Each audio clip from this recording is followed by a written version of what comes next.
From WBRN Radio in Boston and on the Boston Red Network.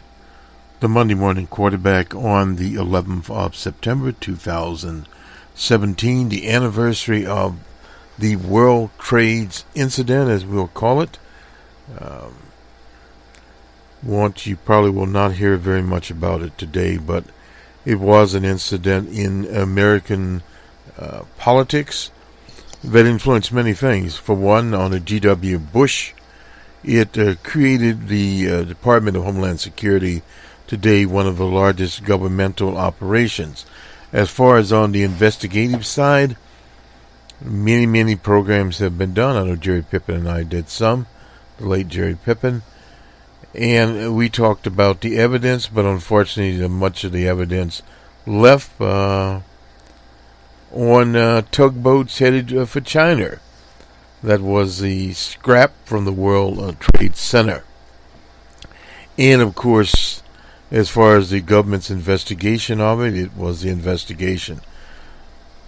There were a bunch of so-called experts out there, but it went to the fake news operators like Alex Jones, etc., and thus Jones discredited people that would have had some credibility. And it was debated on ABC News and various other outlets there that effectively decided that the hijackers were the ones that brought down the World Trade Towers, and evidence there in terms of heat, etc., were, as they say, fed to the people willy-nilly. No doubt there'll be ceremonies today, but I'm not certain as to how much broadcast power to get. It will have to compete with Hurricane Irma, who is blowing around Florida from one tip to the next. Basically, it is flooding there. We'll have an update from the Miami Herald in Florida on the progress of the storm. But firstly, let's get to a demonstration today. This is the beginning of week 1 of the NFL season. We won't have the scores because we are boycotting. But what we will have is a demonstration in the Motor City of Detroit. I believe, wait a minute here. We'll have to find it. We had it. And where did it go? Nonetheless, the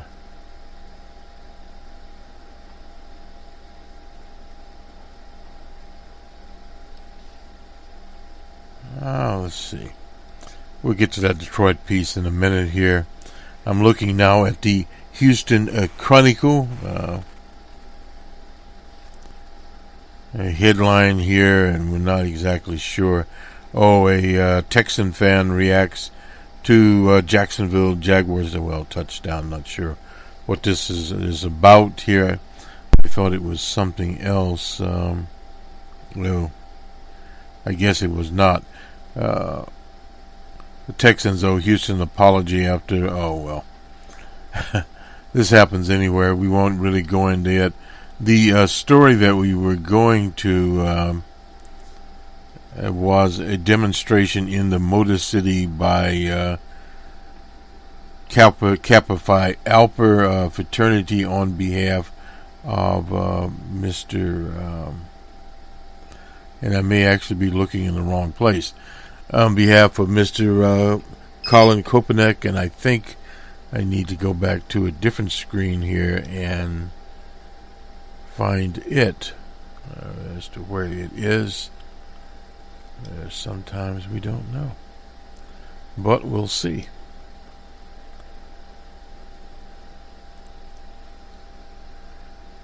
Maybe we're just having problems here finding what we are looking for here. Anyway, we'll go to the Herald story since we can't find Mr. Kopanek. We'll eventually get that. About 50 members, we'll just do it from memory, of Kappa Phi Alpha fraternity, that is Colin Kopanek's fraternity, demonstrated outside of Ford Field in Detroit as the boycott kicks off formally there at Ford Field. Now let's go to the Miami Herald. This is a combination of things. Fear mounts in the Florida Keys over damage, possible deaths from Hurricane Irma. This is from Key West, Florida. Let's see, this was at on the 10th. Today is the 11th. At about 8 o'clock anyway, waves and wind begin easing Sunday. Residents of Old Town emerged, not knowing exactly what to expect. But all in all, many in Key West seemed relieved. The damage from the Category 4, that was Irma, was not as bad as they had expected it to be. But yet, this is very preliminary here. I won't get into specifics because it's specific to them as the overseas highway, the road leading back to the mainland. Now, there is a highway that leads out into the Keys.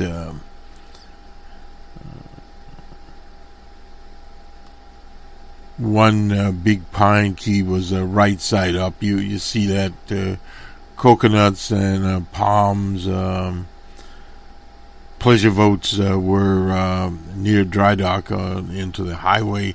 It's just some of the information that things have flown all around there. Monroe County Emergency Manager quickly began formal damage assessments, but there would be complications of cleaning debris and checking highways and road signals. In other words, those kinds of things are going on and will continue to go on in Key West. The rain continued. Crews armed with chainsaws, etc. The normal cleanup, you would see Key Largo residents survey damage here to various things, I suppose, and there. And let's move on here. Downtown Miami turned the streets into rivers. There, water up to the level of cars, etc.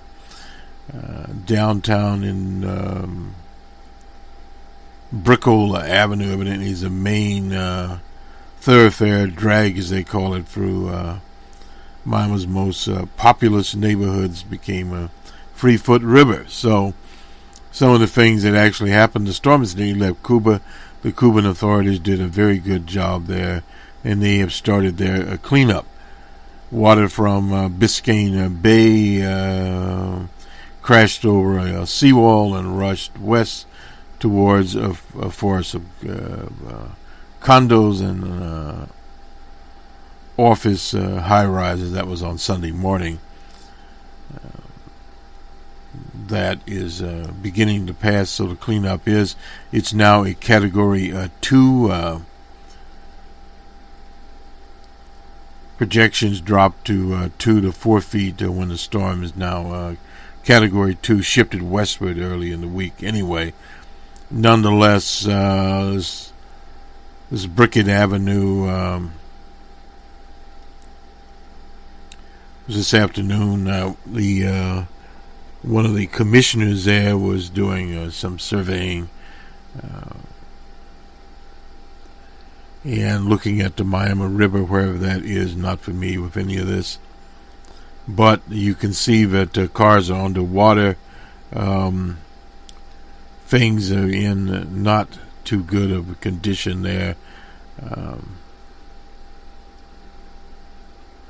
The mayor is pumping a proposal for a $400 million general obligation bond to fight flooding. Now I think people will probably be more inclined, let's say, to vote for something of that nature. Sailboats crashed into bridges. That's San Marco and Biscayne Islands along the Venezuelan Causeway. One of the perils of living there in Don't know where the causeway is, but anyway, so it sort of just goes on. The Miami Beach won't let people back in until Tuesday, and they'll have to show state IDs to get in. That will be, cleaning crews will sweep up the streets, remove fallen trees, down power lines. That's one of the most dangerous things, and they're advising people not to wait out there because there are down power lines beneath the water, and it's not safe to do so. So that is the story of there from Florida. Now let's see if we can. Yeah, we're not. I think we covered the Equifax situation last night in probably a pretty good coverage of it, what happened there. Evidently, it was caused by the Stutz, which is an open source application that is used, and I've lost it. But anyway, it wasn't patched properly by the people at Equifax. Therefore, the problem, usually when these things happen, the vulnerabilities are published, and many times people simply do not get around to doing what they should be in actuality. Tickets to Off the Green, mate. I call for. Oops. Not sure what that was, but anyway, we have all kinds of things popping around here.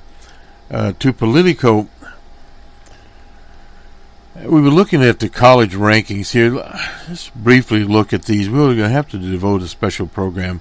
Anyway, the Equality of Opportunity Project will be releasing their report. Let's see, did they release 2 report cards this year? First from this the Equality of Opportunity Project brought shocking revelations out that Princeton and Yale admit more students from the top 1% of earners than the bottom 60% combined. Another report coming out is the U.S. News and World Report that will be due out on a Tuesday, where Princeton and Yale among contenders for the top spots in the annual ranking. And many people, this is sort of previewing a future broadcast, many people blame USA News ranking for causing problems. But the criteria is used, measures so closely followed in the academic world, but some colleges have built them into their strategic plans, creating incentives for schools to favor wealthier students over less wealthy. In other words, they have to pay for these grandiose schemes that they come up with. And one of the big problems there, they cite as an example the Southern Methodist University in Dallas conducted $1 billion fundraising scheme devoted to areas ranked by U.S. News, including spending more on faculty, recruiting students with high SAT scores, jumped in the rankings, and Georgia State University, which became a national model for graduating more low and moderate income students, dropped 30 spots. Well, when you start selecting universities by some of these criterias, something has to give. The problem with SAT scores is more and more universities are recruiting the people with the highest scores. That's not a finite number. So eventually you will run out. Some universities will get them, some universities will not get them, and paying faculty more will be there. And of course, now you have many universities like MIT that put their classes on the internet. Let's go to Hillary Clinton. And this is one piece. You'll hear Hillary Clinton's interview with CBS Sunday morning after we leave. But basically, she has a new book out, What Happened, that'll start on Tuesday. It will serve as a retelling of the successes and shortcomings of failed presidential campaign. Nothing you have not heard before. She is still blaming the director of the FBI James Comey there, and various other things there. Talks about some of her shortcomings, as she calls DJ Trump, and this was at their, I think, second debate, a creep. And she also jabs at what former Vice President Joe Biden and Bernie Sanders and anyone else I suppose she can get. Biden, she writes, according to a copy of the book, Joe Biden said the Democratic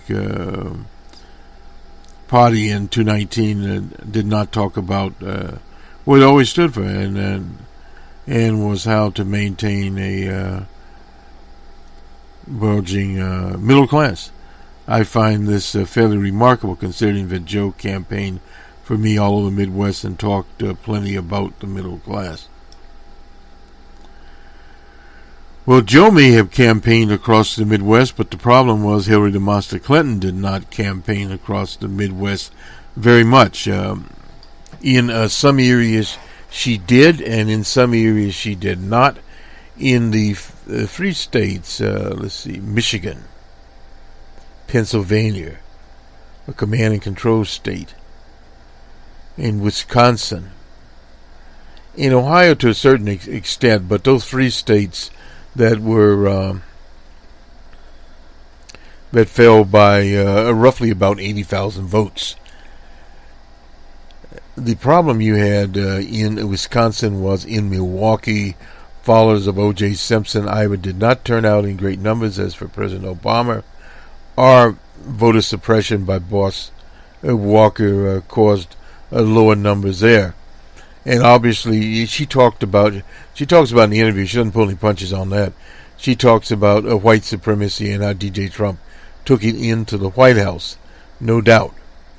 But at the same time, if you look back at the 2008 campaign, one of the most racist campaigns in American history, the most racist one, that was when the then senator from New York, Clinton, was running in the Democratic primary against the then senator from Illinois, Barack Obama. And she ran a very racist campaign. Wild Bill went south with the same line, even though Rush Limbaugh got into it and told his followers to go out and vote for Clinton. And then, of course, when he got to the general election, the old man McCain had Sarah Palin. Now, these same racists she's talking about, deplorables, what do you want to call them, were brought out there by Sarah Palin. The Republicans had their campaign events on private property primarily. So thus, people were screened from there. The racists were there. They had various things depicting President Obama saying, hang him, hang him, hang him. And then, of course, DJ Trump had the birther movement going. So you had all these things in 2008. In 2012, Willard Romney was running. Willard Romney ran basically with the same people. They turned out. A few of them, the deplorables, more of the deplorables turned out for DJ Trump than they did for Willard Romney. But at the same time, the campaigns were basically about the same. Now, the difference in Trump's campaign, he went out to the working class, and how much they got, the Republicans that is, of the working class that they did not get in 2012, in some places was minimal. But what they were able to do was keep the basic core Republican Party there, including women. So in other words, those figures were very, very close. Our model, the Ouija board model, always had DJ Trump after his nomination ahead in that race. Now, the second model showed that the monster was making some progress. But because of quirks in her campaign, her modeling was very off. And if you look at a lot of the polls, she was in the margin of error just by simply looking at the polls. Now, if you go to the battleground states in the state-by-state situation, in states that she needed, she was always very close or behind, as in Ohio. And that has some spillover, Ohio, Pennsylvania. If you get behind in Ohio, that encourages people in Pennsylvania that would not ordinarily vote Republican to vote Republican. They sense that. And the same thing happened to her in Wisconsin and in Michigan. There were enough voters there. And then again, you go to turnout. Michigan under Gateway Snyder. Voter suppression there. Followers of O.J. Simpson, African Americans were not impressed with the monster. So the monster came up short, but for a variety of reasons. And if you look at even the so-called white working class vote, many white working class types that voted for D.J. Trump also voted for Barack Obama, because Barack Obama appealed to them about jobs. Now her appeal was different. It was more of a middle class campaign to middle class voters, which would have made sense had she not been running against D.J. Trump. That was a problem within itself.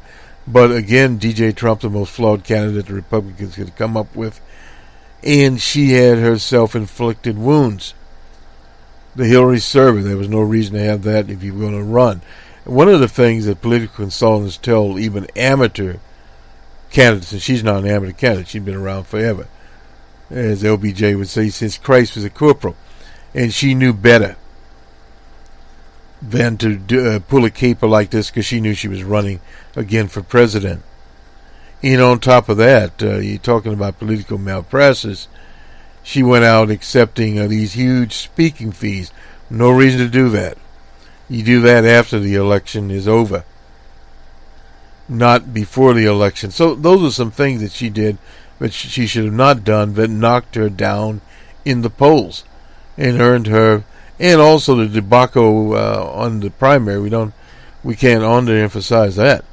When those emails came out that how they robbed Bernie Sanders, she didn't expect the Bernie Sanders voters to vote for her, even if Bernie went out and appealed to them. It was too late. They had moved on to Jill Stein over to Green Party, or they stayed home and watched it on TV. That's literally what happened there, and you can't recreate that situation, period. When you run an inept campaign, you don't prepare properly. In the old days, we used to just put a sheet up there of vulnerabilities and start checking them off. Well, in her case, she had too many to begin with. And on top of that, inept campaign, they didn't spend enough money where they should have spent money. They took Wisconsin for granted. And Michigan didn't appear there enough. When you're dealing especially with working class voters, if you're trying to move them over, you have to appear there and shake more and more hands. Now, obviously, TV was there. The Republicans had already mapped that out. This is something you don't normally hear. We've talked about it here a number of times. That the Republicans, as far as their analytics, they were as good as the Democrats, or better. Period. Their social media campaign this time was very good. They got out exactly who they needed to get out. Barack Obama pioneered that. But as far as the Clinton campaign, their analytics was subpar to begin with. The poster committed malpractice there, no doubt about it. The model was flawed. There were a lot of things going in the wrong direction. Plus, D.J. Trump had a lot of luck. No doubt. The squeeze through by 80,000 votes in those 3 states. But the problem was they were never very competitive in Ohio. Barack Obama was always competitive in Ohio.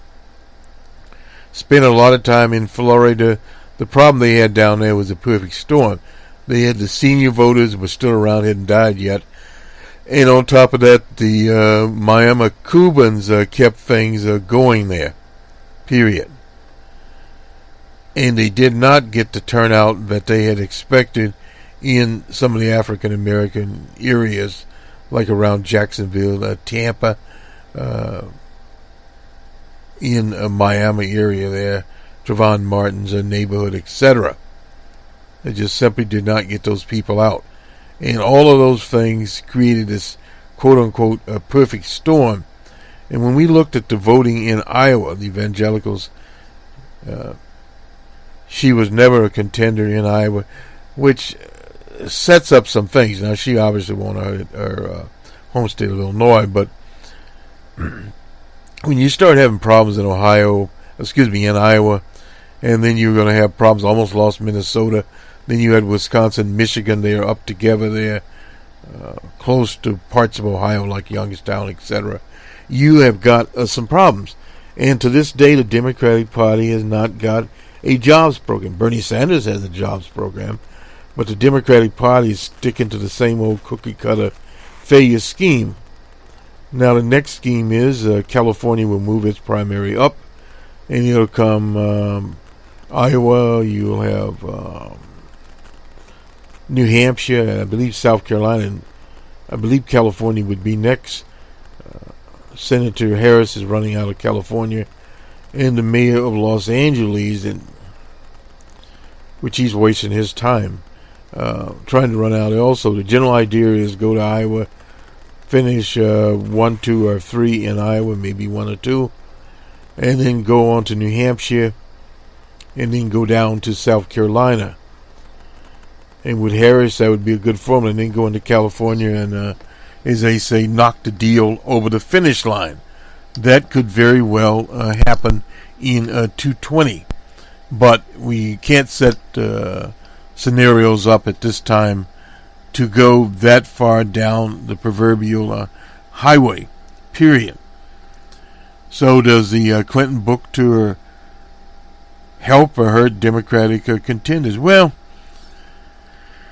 it will depend on actually who they are. Now, if you get into people been mentioned, like the mayor, the former urban ghetto of Newark, New Jersey, one Twitter King Booker. Twitter King Booker is owned by the corporate interests. And even if he were to nominate a Democratic Party, he would still lose the election. Harris, we're not sure about. They all have at least come up with some sort of single-payer health system now, but it's very, very difficult to handicap what we can say, at least from our models from now. The DJ Trump re-election campaign is DOA, no chance. In the polls, too far down. Anyway, let's do the sports and we'll conclude this little situation. Major League Baseball, the Tigers were in Toronto. Blue Jays 8-2. The Reds were in New York. Reds 10-5. The Rays were in Boston. Obviously, they didn't want to be in Tampa. 4-1 over the Red Sox. And in 11, the Marlins were in Atlanta. Atlanta 10-8. The Phillies were in Washington. Nationals 3-2. Dusty has got them going again. And the Giants, it didn't matter, were on the south side of Chicago. White Sox 8-1. The Twins were in Kansas City. Royals 11-3. The Pirates were in St. Louis and were shut out by the Cards. The Brewers were in Wrigley Field, and they beat the Cubs 3-1. Yeah. Mr. Hendricks was a loser. There. The Yankees were in Texas. Yankees 16-7 over the Rangers. The Astros were in Oakland. Astros lost today 10-2. The Rockies were in Los Angeles. The Rockies won another game 8-1. The Dodgers are still. Mr. Hill was a loser there. The Angels and Mariners in Seattle. Angels 5-3. The Padres and D-backs in Arizona. D-backs win another one 3-2.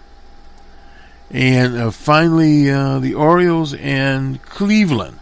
Cleveland was 3-2 in that game. It does it for Major League Baseball. We'll quickly look at the standings. In the American League East, Boston's on top. The Yankees are 3.5 games back.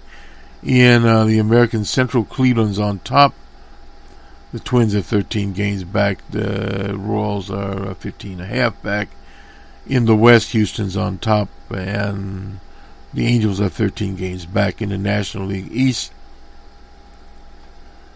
the Nationals, I guess they have clinched. I see an X up here. Yeah, the Marlins are 20 back. The Cubbies in the Central on top, but the Brewers are closing on them quickly, and so the Cards, they're just 2 games back, both are. And let me see what that little... they've clinched the division. The Nationals have clinched their division. And this will do it for us. Have a good week, everyone, and we shall talk to you soon. One of the shows we're working on is the college rankings, very important there from the perspective of USA Today, etc. That will come out sometime this week. We did a special on Don Williams, the Gentle Giant. Encourage you to check it out on most of these networks. And also Numbers Man on some of the outlets. It'll be on all the outlets early today. It's on iHeart now, Spreaker, and various other outlets. The Financial Report, where they are. And let's do it for us. Good day. And I'm sorry that we did not win this election for the values we share and the vision we hold for our country. Hillary Rodham Clinton delivering her concession speech the day after losing last year's presidential election.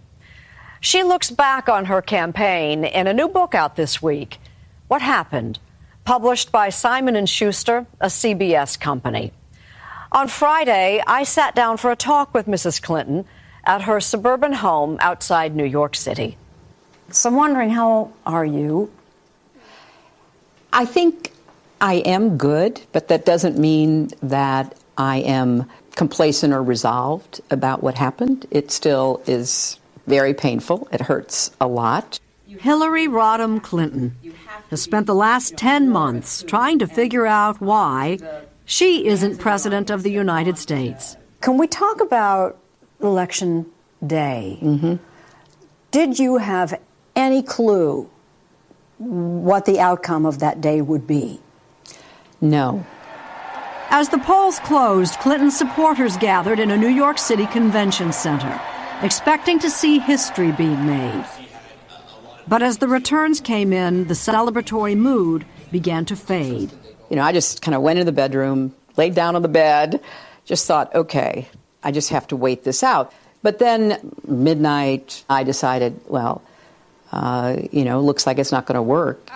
After midnight, she called Donald Trump, the president-elect. And then she called the White House. You called the president? I did. I felt like I had let everybody down. Morning came, and the nation was waiting to hear from her. I had not drafted a concession speech. I'd been working on a victory speech. Our best days are still ahead of us. And then on what she thought would be her first day as president-elect, Hillary and Bill Clinton headed back home to Chappaqua, New York. I just felt this enormous letdown, this kind of loss of feeling and direction and sadness.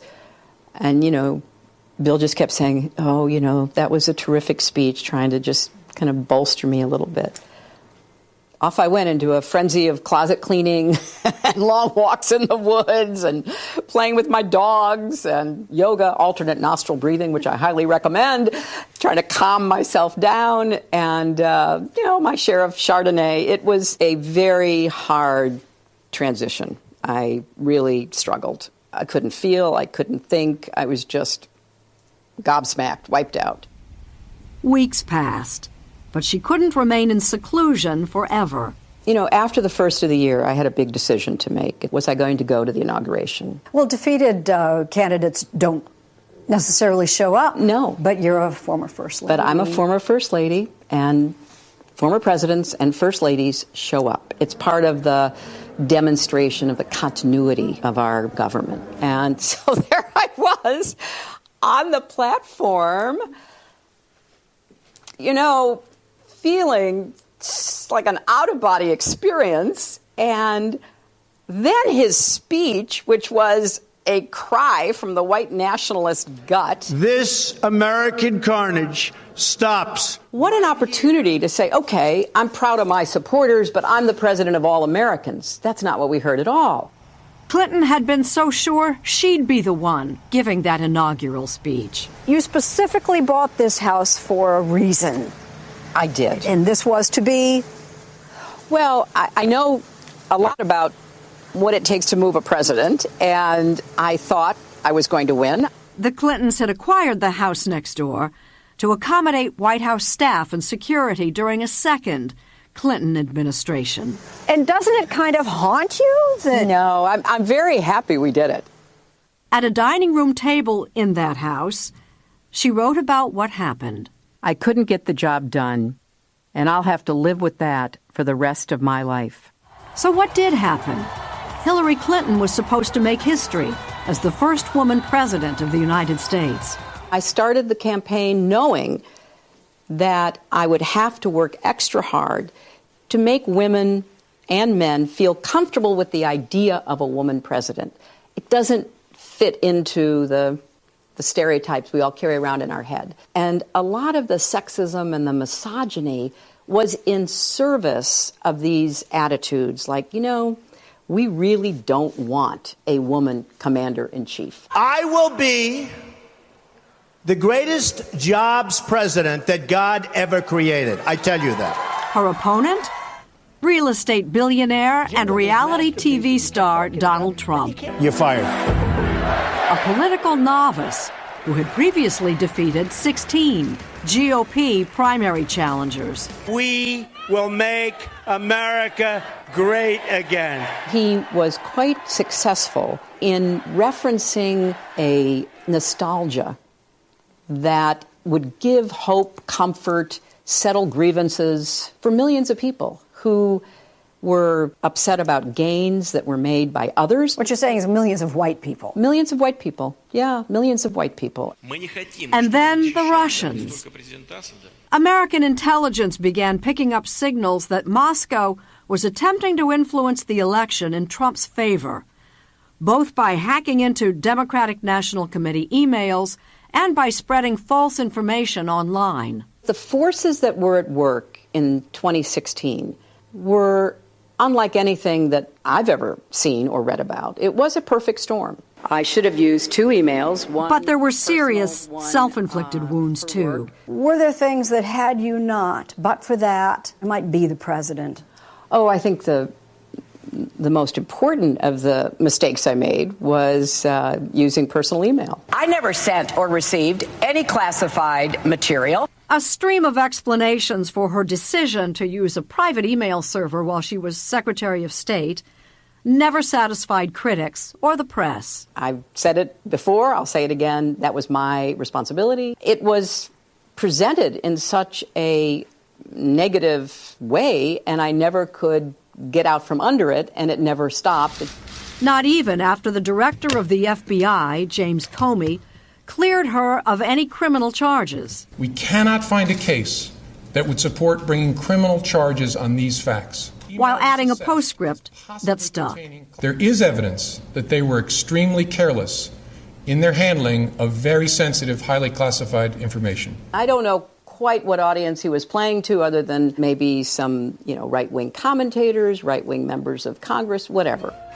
The email investigation appeared to be over until late October. Any reaction to the FBI investigation? With early voting already underway in some states, traces of Clinton's emails were discovered on a home computer of the estranged husband of her close aide, Huma Abedin. Anthony Weiner was the former congressman who was being investigated in a sexting scandal. 11 days before the election. 11 days before the election, and it raised the specter that somehow the investigation was being reopened. It just stopped my momentum. Now remember this too, Jane. At the same time he does that, about a closed investigation, there's an open investigation into the Trump campaign and their connections with Russia. You never hear a word about it. And when asked later, he goes, well, it was too close to the election. Now, help me make sense of that. I can't understand it. No new improprieties were discovered, But Clinton believes Comey's 11th hour intrusion cost her the election. And then there was the harm she believes was done by Bernie Sanders, her fiery populist primary opponent. She has given speeches on Wall Street. She writes, his attacks caused lasting damage, making it harder to unify progressives in the general election, and paving the way for Trump's crooked Hillary campaign. No, she's crooked, folks. She's crooked as a $3 bill. But Hillary Clinton looks inward, too, acknowledging a tone that didn't fit the political landscape of 2016. I understood that there were many Americans who, because of the financial crash, there was anger and there was resentment. I knew that. But I believed that it was my responsibility to try to offer answers to it, not to fan it. I think, Jane, that it was a mistake because a lot of people didn't want to hear my plans. They wanted me to share their anger. And I should have done a better job of demonstrating I get it. There were some memorable verbal gaffes, too. You could put half of Trump's supporters into what I call the basket of deplorables. Why do you think that word deplorable had been circulating in your mind? Well, I thought Trump was behaving in a deplorable manner. I thought a lot of his appeals to voters were deplorable. I thought his behavior, as we saw on the Access Hollywood tape, was deplorable. And there were a large number of people who didn't care. It did not matter to them. And he turned out to be a very effective reality TV star in our presidential campaign. When you said basket of deplorables, you energized. No, but they were already energized. But you offended some people who didn't personally feel deplorable at all. I don't buy that. I'm sorry I gave him a political gift of any kind. That was a gift. But I don't think that was determinative. And when you're a star, they let you do it. You can do anything. Whatever you want. Grab them by the I could do anything. As the campaign entered its final month, the now infamous Access Hollywood tape surfaced. Melania said this was okay. 2 days later, Clinton and Trump meet in their second debate. After we heard him admitting and laughing about sexually assaulting women and being able to get away with it because if you're a star, you can do anything. So in my debate prep, we practiced this. The young man playing Trump would stalk me.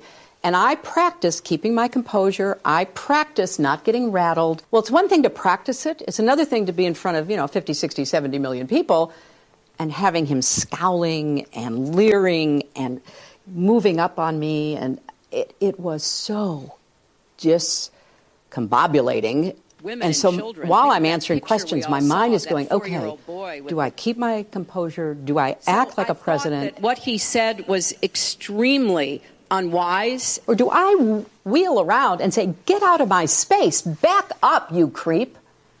Well, I didn't do the latter.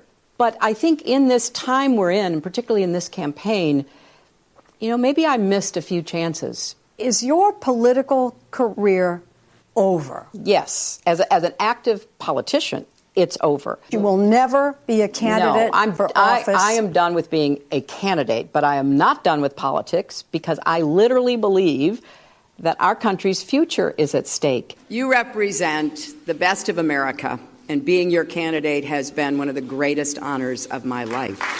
In the end, Hillary Rodham Clinton still seems gobsmacked by what happened. She dishes out blame, and she accepts responsibility.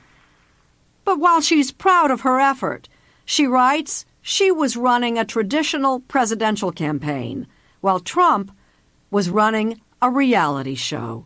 We have a reality show that leads to the election of a president. He ends up in the Oval Office. He says, boy, it's so much harder than I thought it would be. This is really tough. I had no idea.